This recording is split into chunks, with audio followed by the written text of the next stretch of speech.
ข้าวคั่วค่ะข้าวคั่วใช่ข้าวขั่วข้าวขั่วมีแล้วเนาะแม่ก็ตำเช้านี้โอเคเหลือแต่นั่นบ่กับเอาหัวค่าจะหน่อยในจะตำหัวค่าลูกพริกมีบ่ยัง ลูกพริกเจ้าก็สิตำบ่ลูกพริกตตำลูกพริกคันมีลูกพริกแล้วเขาก็จะบ่ซื้อมาให้ลูกพริกเขาสิซื้อปลาแดกแป้งนัวแล้วก็เกลือมาให้เกลือไม่แล้วเกลือมีอยู่น้ำปลาเด้น้ำปลาบ่มีปลาบ่มีอันนั้นเด้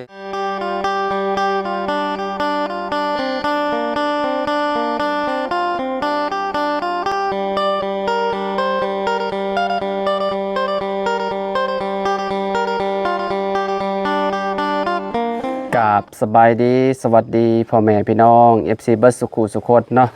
บ่ว่าสิอยู่ในและก็ต่างประเทศพี่น้องมาพบมาพ้อกันเนาะกับเฮาคือเก่าคือเดิมพี่น้องเพิ่มเติมคือมื้อนี้เดินทางมาฮอดเซโปนเป็นที่เรียบร้อยพี่น้องเนาะเปิดภาพมาก็นี่แหละอยู่ทางหลังบ้านน้องแต่งจริงเพิ่นพี่น้องเนาะเพราะว่า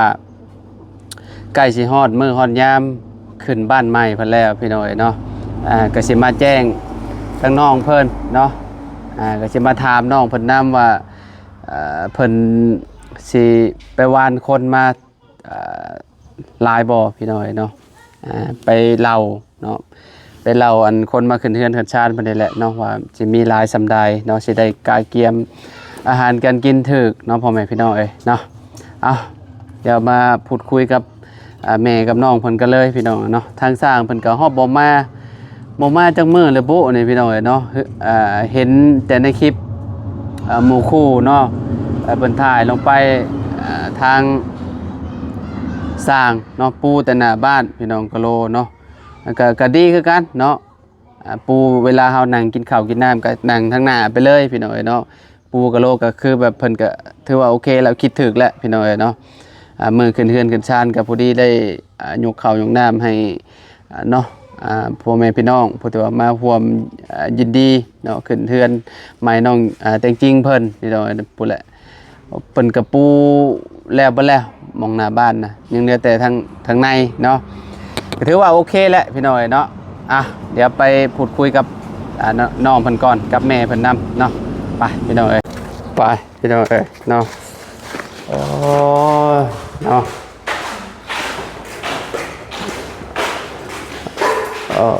สบายดีสาวีเนาะ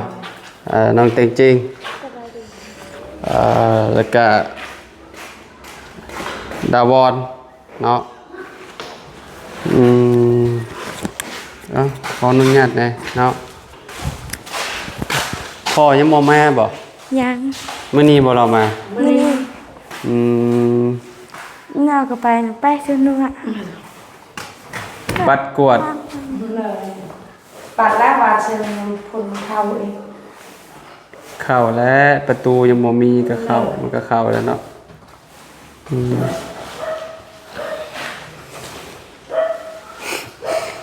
เป็นไดยังตื่นเต้นอยู่บ่ตื่นเต้นใกล้นับมื้อนับสิขึ้นเฮือนน่ะได้มื้อนี้วันที่19เนาะที่19 20มื้อ21ก็ขึ้นเฮือนแล้วเตรียมยังเมียนแล้วบ่นี่ยังฮะพวกหมกผ้ามันยังไปหามาเมียนแล้วบ่เราซื้อตาสว่างเราซื้อมาเบิดแล้วผลไม้เก้าอย่างเราซื้อมาแล้วบ่ยังว่าจะไปซื้ออยู่เวียนบางไม้เก้าอย่างนับเอาเลยเนาะให้มันฮอดเก้าอย่างเอามารวมกันเนาะสิเป็นข้าวสารทั้งนึงข้าวเปลือกทั้งนึงเนาะที่ขาดบ่ได้ทั้งหญ้าเพิ่นบ่ให้อันมะพร้าวมากล้วยต้นกล้วยต้นอ้อยเนาะมีใบคูนใบยอก็ใส่น้ำกันนั่นแหละบ่ได้มีหยังหลายเตรียมมื้อแล้วนะกล้วยยังแม่นเตรียมมื้ออื่นเลยเพราะว่าต้องเตรียมไว้เลยมันยันมันบ่ทันเด้มื้ออื่นเป็นวันที่20เลยเด้มื้อขึ้นเฮือนก็ขึ้นแต่เช้าจุ๊บเจ้าก็ขึ้นแต่เช้าเอาจุ๊บเจ้าสิจ้ำก็จ้ำว่ายันจุ๊บเฮาก็สิมาสวยๆแน่ประมาณ 8-9 โมงพุ่นแหละจุ๊บเฮามาเอาสำนั้นเพราะว่าบ่ได้เวียนเด้บ่ได้ย่างวนเด้พี่น้องเพราะว่าฮีตคนละฮีตบ่ได้ถือคือกันหั่นน่ะ พี่จุมเจ้าแบบใดจุมเจ้าก็เฮ็ดแบบนั้น บ่มีประจำ ฮิตจำก็จำนั่นแหละแต่สิคือกันเลยกับบ้านอาเจืองบ่ได้อันเป็นจำคือกันนั่นแหละก็จุมเจ้าก็เฮ็ดแต่เช้าแล้วฮิตจุมเจ้าเนาะ แล้วบ่มื้ออื่นตอนแรกมื้ออื่นแล้วนึ่งข้าวเมี่ยน ข้าวแม่น ตะกี้ เจ้าว่าคนหลายปานใด เอ่ยว่าสิบอกพอน้องเลี้ยงแต่พอน้องเลี้ยงเรา ข้าว เราบอกคาเวียดแล้วเลยไปมื้ออื่นเอ่ยสิไปเอง พอน้องน้องเลี้ยงแบบว่านให้ รัว บ้านนี้เราว่าไป ว่านให้พ่อน้องเลี้ยงไปเว้าคนบ่ ยัง ถ้าบอกเราไปบอกบ้านนี่เราบอกคาเวียดแค่ของนู้นแล้วเราบอกไปมื้ออื่นแล้วจังได๋เรา บ่คันว่าผัวเจ้ามาก็ผัวเจ้าไปเว้าคนแหละ แบบว่าพวกคอยกับเราเว้าแถวคนแถวชายแดนนอกแถวชายแดนและนี่ล่ะพุ่นถ้าบ้านบงบิงหั่นเราไปบ่ได้ เคยกับปะให้ปะตั้งเบอร์ไหนบิดรัว แบบว่าเราขับรถบ่ได้ หลายคนบ่จะเว้าหลายปานใดคน บอกมีแต่น้องนะ แต่น้องอะหลายปานใด ก็สิบอกก็หลายอยู่ได้ประมาณ50คนประมาณ60ประมาณนั้นนะคันเขามาบางเทื่อก็ยานเขาคาเวียกนะ 5-60 คน หน่อยยานเขาคาเวียกบางเทื่อเขาชักให้ จุมเจ้าสิเฮ็ดหยังให้เพิ่นกิน ซื้อหมูนะ ฮะ หมูกับไก่ตลาด ซีน หน่อย ปลา หน่อยนั่นน่ะ บ่เฮาสิเอาเงินให้จุมเจ้าไปซื้อ แบบว่าเอาเงินไปซื้อจักสิให้ไผไปซื้อพอน้องเลี้ยงเราก็ ข้าวเวีย แล้วว่าคาเวียกบ่ฮู้ เอากับพี่น้องจุมเจ้าหั่นแหละ คันว่าบอกได้ก็มีแต่บอกน้องทางบางเบงทางผู้ชายนะอายเคยชาวลาว ซื้อเอาอยู่ในบ้านดงนี่ แต่ว่า มันก็บ่ยากดอกพวกซีนบ่หยัง ขอให้นะเป้าซื้อให้ได้ป่ะ ให้เฮาซื้อมาให้จุมเจ้าแล้วจุมเจ้าเฮ็ดแม่นบ่ เนอะ โอเคบ่ แต่ว่าจะคำมาลายปานาบูแต่ว่า อ้าว แต่ว่าให้นำแบบว่าคืนนะเป้าว่าให้เขาให้ทุกคนเลยแต่ว่าได้บ่ได้อยู่แบบนั้นน่ะ ก็คือแบบความหมายเลยสิให้เฮาอันให้เขาเจ้าเฮ็ดสำเร็จรูปให้ เลย เพราะว่าคนมันน้อยเด็กเฮ็ดบ่ทันยันเฮ็ดของกินแบบว่าหลายอย่างเด็กมันบ่ทัน แบ่งได้บ่ซะ แบ่งหันเต็มให้ตาจันละเอามากันตัวเตะแบ่ง ก็แบ่งกันให้จุมเจ้าเฮ็ดครึ่งนึงข่อยก็จ้างเขาเจ้าเฮ็ดครึ่งนึงได้บ่ ได้ แต่ว่าคันว่านั่นน่ะให้นะเป้ามาเฮ็ดหมดเลยได้ แต่ว่าเฮาก็เฮ็ดอยู่เฮือนนี่ ขี้แบ่งมั ก็นั่นแหละแบ่งกันก็แบ่งกันให้จุมเจ้าเฮ็ดครึ่งนึงเฮาเฮ็ดครึ่งนึง ได้ได้แต่ เดี๋ยวเฮาจะไปถามเราให้ยันเราหลับบ่หลายหั่นนะคะแนนเราหลับหลายหลับเบิดเลยก็สิโอเคสิให้เราเฮ็ดเลยเฮาก็อยากฮู้ว่าคนมา5-60 คนบ่ ปานนั้นแหละบ่ได้หลาย 60 คนก็หลายอยู่เด้ บางเทื่อก็บ่ฮอดนะบางเทื่อเขาก็มาบางเทื่อเขาก็บ่ได้มาแบบว่าข้าวเวียกหลายยามนี้ เวียกมันหลาย แบบว่าเอื้อยเว้าเพื่อซื่อ บ่เพื่อมันก็ต้องกะอาหารให้มันถูกได้ ๆเนาะ จะหน่อยซื้อมามันบ่พอกินแล้วมันก็ยากๆได้ สิไปบอก1บาทนะฮ้อ2บาทมันบิง3บาทหัว5แล้วอยู่แสดง6บาทสกี เจอยอดส 6บาทกับบาทซะแล้วไอ้บาทซะแล้วมีแต่ช่องนั่งเฮือนนึงนะเนาะ อืม บาทสกีกับ3นั่งเฮือน ยอดสเตย์ นะแต่สกีเราสิบอกหมู่แล้วแน่แล้วว่า จากบ้าน ประมาณ50 60บ่ เลย เจอประมาณ60คนเนาะไปซื้อซุมเจ้าเฮ็ดหยังเนี่ยเป็นซะ มีทางผู้ชายนะให้กิน ฮะ คั่วคันนาบ้าซื้อมาของกินละแบงนะมีแต่คั่วแล้วก็แกงอันนั้นนะมีซื้อ ขัวกับแกงลาบบ่เป็นบ่ ๆบ่ฮู้กัน ซอยดาดก็ได้ติพวกซีนพวกหยัง แต่พอหลวงตาเรายังบ่ทันมาสันชามถามแล้วให้ เจ้าสิให้ไปเฮ็ดเถอะ ถ้าจะให้กินหรือจะบอกไอ้เคยน้องซาลามนะกับ มี พอน้องเลี้ยงกับไอ้คอยอยู่บ้านแฉลพอจอนฮะ อืม ชื่อพอแซกอยู่บ้านสกีนี่ไอ้เคยซาลาม อืม 3-4 คนอยู่ขัดเพิ่นมา ตัวสมเจ้าเฮ็ดหยังก็ได้เขาสิซื้อมาให้สมเจ้าสิเฮ็ดเอาหยังเฮ็ดกินล่ะเป็นพวก อันนี้อันยังก็ได้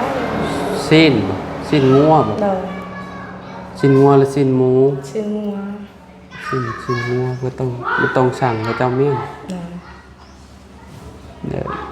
เที่ยวปลาแล้วมื้อยากเด้อปลา ค่ะบ่เฮ็ด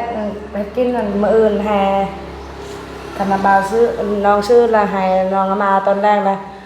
เวลา 3 โมงแล้วเราให้กินเลย 3 โมงใกล้สิแจ้งน่ะยันบ่ทันเนาะ 3 โมงมาแล้ว ไปตู้เย็น 3 โมง ก็ได้ มันก็เป็นมื้อใหม่วันที่21แหละก็ถึกแล้วให้เฮามาตอนแรงเนาะตอนแรงสมมุติว่าตอนแรงมื้ออื่นซะตอนแรงมื้อวันที่20เอามาให้เจ้าเฮ็ด เลย แล้วค่อยที่เอา แบบว่าทางน้องกะน้องให้เราเฮ็ดเลย ตอนเช้าเอาสิเอามาเลย เลย เท่าไหร่ได้ประมาณ60 คนเนาะชื่อมาเพิ่มเท่าไรพวกอันนี้ชิ้นเนาะจักโล 4-5 โลพ่อบอกเอา6-7 โลซะเนาะ6-7 โลอะเอามาดาดเอาซื้อพักซื้อหยังมาพร้อมแล้วซื้อพักซื้อพวกผักบัวแล้วเอามาซอยใส่ในเห็ดดาดเอาได้ว่าไงซอยแล้วก็ดาดเลยจุกเจ้าเป็นอยู่แล้วว่าจ้ะแบบขั่วเอาหั่นน่ะขั่วซีนขั่วหยังคือเฮาขั่วกินน่ะนะ แบบว่าทางไอ้เคยซาลา2 คนหั่นเราเคยเฮ็ดกินอยู่แล้ว แล้วก็สิซื้อพวกอันนั้นมาให้พวกมักพริกขั่วก็ซื้อมาเลยเขาขอเขาขั่วเอาแบบปลาดุงปลาแดกน้ำปูน้ำปลาน่ะซื้อมาให้จะซื้อมา แบบว่าตัวนี้เขาตั้งแล้วนะ ฮะ เขาครัวตามแล้ว ตำแล้วบ่เอาอันมีหยังไงแต่ว่าเจะตำเมียนตอนนี้ เขาครัวค่ะเขาครัว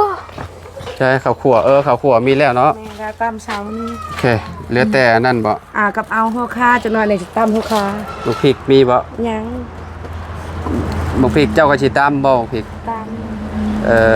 ตำลูกพริก ำ คะแนนมีลูกพริกแล้วเขาก็จะบ่ซื้อมาให้ลูกพริกก็สิซื้อปลาแดกแป้งนัวแล้วก็เกลือมาให้ เกลือไม่แล้ว เกลือมีอยู่น้ำปลาเด้ น้ำปลาบ่มี น้ำปลาบ่มีอันนั้นเด้แป้งนัวมีบ่ เป็นนัวโพด3 ทง แป้งนัว3 ทงใหญ่บ่ แบบว่าเป็นนัวเวียดนะ ก็ได้สิเป็นหยังมีอะไรก็ซื้อแต่พวกอันนั้นมา ซื้อแต่น้ำปลาอีหยังนั่นแหละ น้ำปลาแล้วก็สิซื้อน้ำเป็นแพ็คมาให้ หน่อย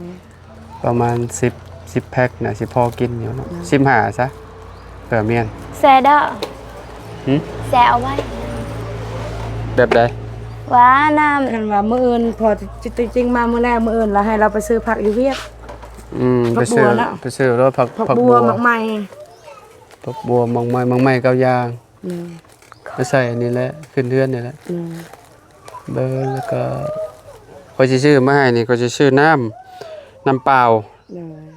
แล้วจะชื่อพักนี่พวกเจ้าชื่อบ่ เขาชื่อว่าลมน้ำลาวก่อนบางเทื่อมื้ออื่นแล้วกันเราไปเวียดนั่นน่ะ ลมน้ำลาวเบิ้ง เออ คือพักชื่อ หมกเพชรในถ่ายเรามาเมื่อแรกติดตามเรายังไม่ทันมา จะชื่อน้ำมาให้น้ำเปล่าแบบเวลาแขกมามันจะบ่ยากคือ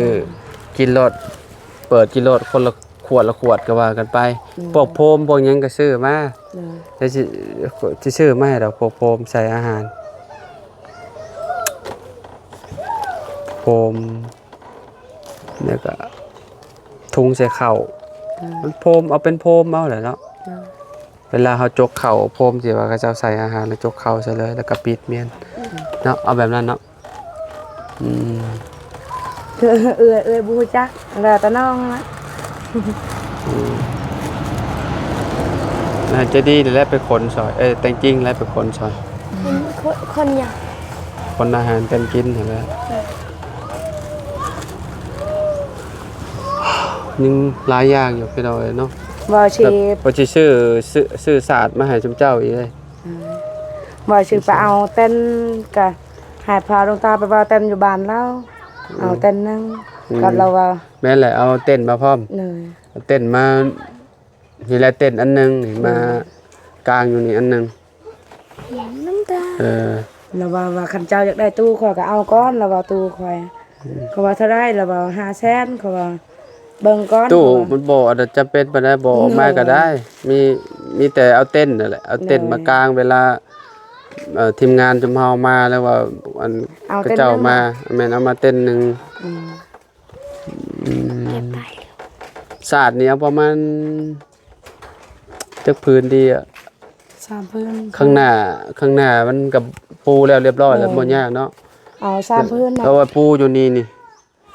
แต่ปูอยู่ทางในนี่เนาะ เลย เอามาจากสาม 3พื้นว่าสิพออยู่ สามพื้นของเจ้ามีบ่ของเก่าเจ้า ของเก่ามีแล้ว สามพื้นใหญ่เนาะ เลย สามพื้นสี่พื้นซื้อมาเมีโอ้หลายสิ่งหลายอย่างอยู่พี่น้องเนาะแบบเฮาต้องการเกียมแล้วมาเนี่ยเร่งให้มันทันแล้ว อาหารก็เดี๋ยวไปบอกน้ำเอื้อยอันนั้นเดี๋ยวบอกคนว่ากินเท่านั้นเท่านี้เพิ่นสิฮู้ดอก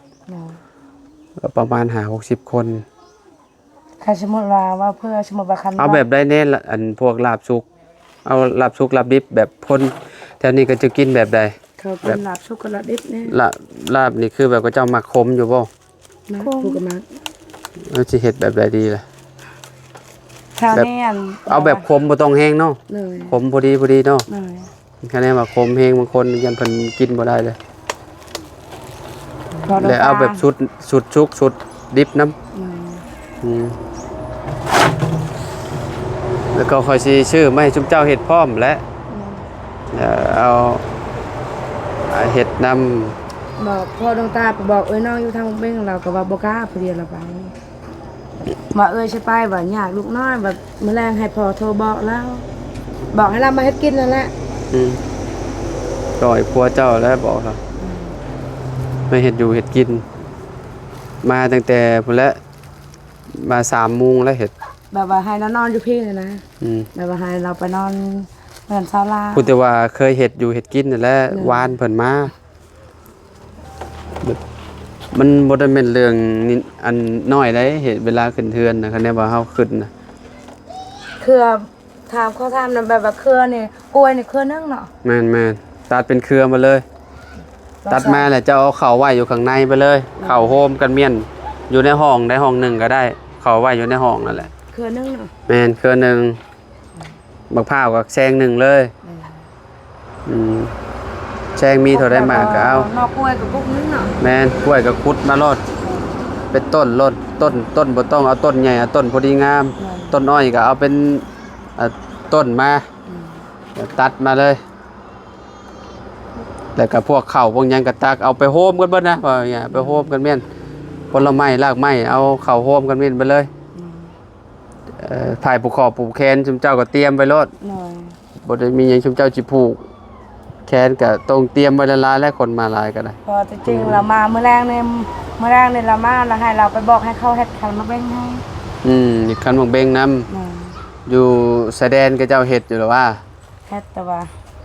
อยู่บ้านพ่อดวงตาค่ะเราเฮ็ดแล้วว่าแต่ปลูกแขนเจ้าของนำนะ แม่นกระแนมสิเฮ็ดแบบนั้นเฮ็ดแบบผูกแขนน่ะต้องมีขนมอยู่ในผ้าขวัญน่ะมีขนมมีไข่มีไก่ต้มไก่เป็นตัว แบบว่าคันพอจริงๆเราบ่เคยบ่ฮู้แต่ว่าตอนแรกมื้ออื่นหาหน้าบามาแต่งได้บ่ ขอเธอแห้งหน้าบาวันนั้น ให้เอาแต่งเอาแต่งก็ได้อยู่มันก็บ่ได้ยากแค่ลูกเจ้าใจดีแต่งจริงจดเม่นก็ได้เผื่อว่าอย่าลืมเวลาแต่งเจ้าก็มีกระโตกผ้าขวัญน่ะกระโตกเบียดน่ะกระโตกเป็นตีนน่ะกระโตกเป็นตีนน่ะมีบ่ ขอบคุณเจ้า เป็นตีนน่ะเอาผ้าขวัญใส่แล้วก็เอาข้าวสารนี่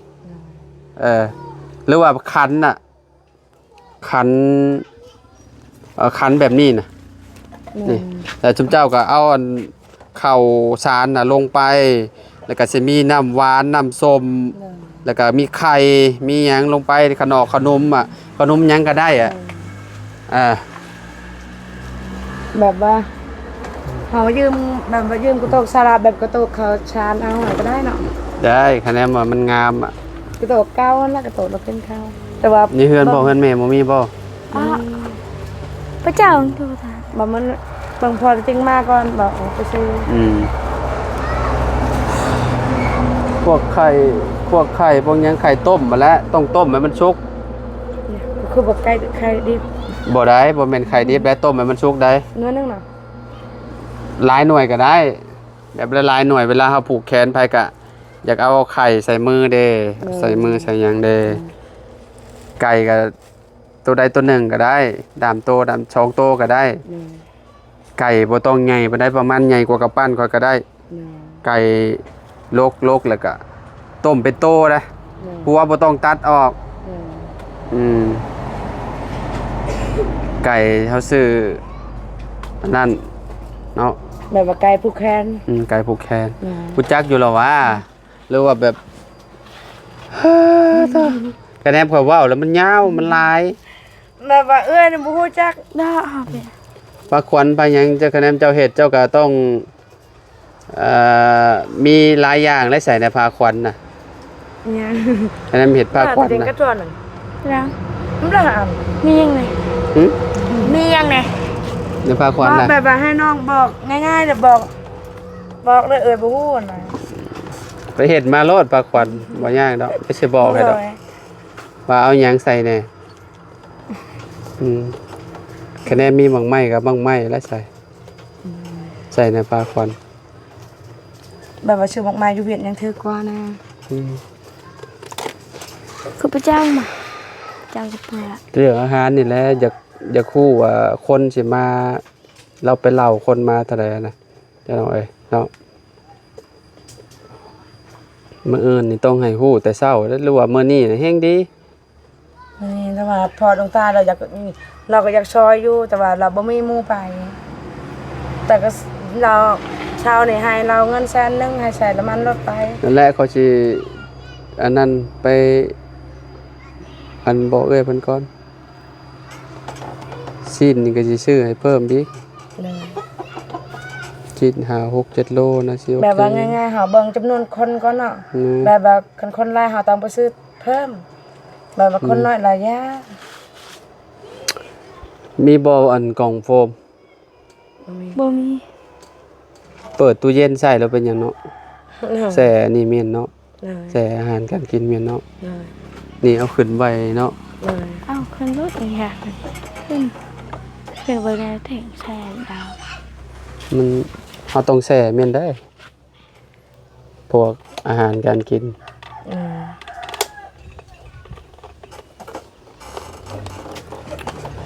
เพื่อนสาวก็มีมื้ออื่นกันสายไพ่ละสายไพ่ผ้าเท่าใดบูซ้ำเก่าหั่นล่ะเดินทางลุงเฮิมแต่แล้วบางทีคนละเจ้ากันเอาอาจสิบ่คือกันก็ได้แม่นบางทีเราบ่ได้เอาเจ้าเฮาสั่งเอาเฮาใส่เด้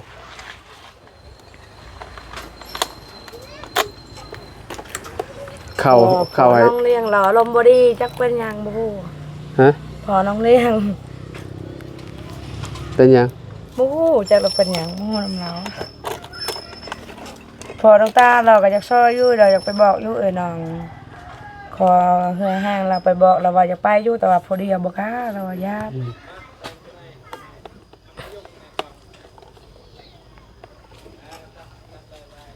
มื้อแรงให้ซอลาไปยืมด้วยจ้ะกองโฟมใส่ข้าวนึ่งข้าวแต่แบบว่าแต่1 โมง 2 โมงนะไปยืมอยู่แท้ของโฟมมีแล้วแต่ว่าเพื่อนอาชาวนะร้านสกีน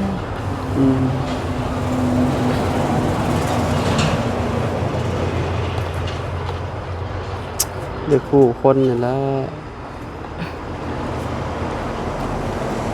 มื้อนั่นแหละต้องให้ฮู้ให้ฮู้ ไปน้ำอย่าไปตังบ่ให้ เขาสิได้กะถูกเด้มื้อเฮาสิแล่นเวียกเบิดมื้อแล้วมื้อนี่ซื้อน้ำซื้อพวกสาดพวกหยังมาให้ซื้อ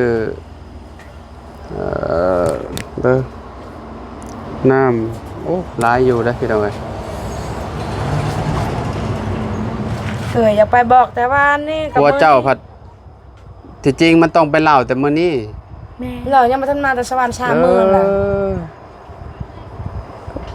เพราะว่าเฮาสิเตรียมการถือก่อนมัน เลยบ่ติเนาะ ไปน้ำอย่าตังแต่วันที่19อย่าตาวันที่10 มาป้าอ่ะเนาะขับหลัดไม่ป้ากับแม่ 19มื้อเอิ้นที่20แล้วมันก็บ่อยากทันแล้ว19ก็แล่นซื้อหันซื้อนี้ บอกแม่ว่าเมื่อวานมือวันอาทิตย์นะว่าบอกวันที่18ก็ได้แต่ว่าบ่มีคนไป บ่ ส่ง แม่แบบว่า มื้อนี้ตามหลักกับมื้อนี้บอกก็ได้ มันก็บ่ได้ว่าสิหลาย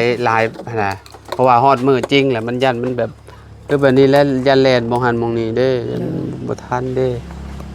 แบบว่ามีแต่ผู้เดียวเครียดอะไรขับรถก็บ่เป็น อืม แต่ถ้าใช้น้องนะ กันว่าเฮ็ดเล็กๆน้อยๆนี่คืออยู่ดอกแบบว่าบ่ต้องเฮ็ดใหญ่ปานใดนะแต่ว่าขึ้นเฮือนเนาะ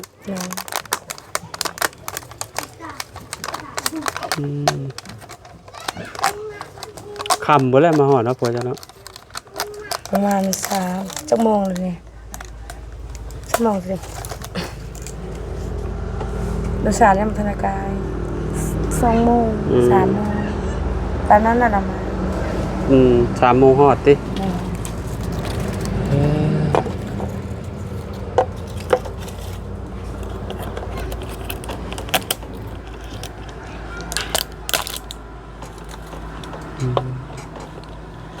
ไปซะโอเคซะเนาะเดี๋ยวจังว่ากันอีกเทื่อนึงเนาะ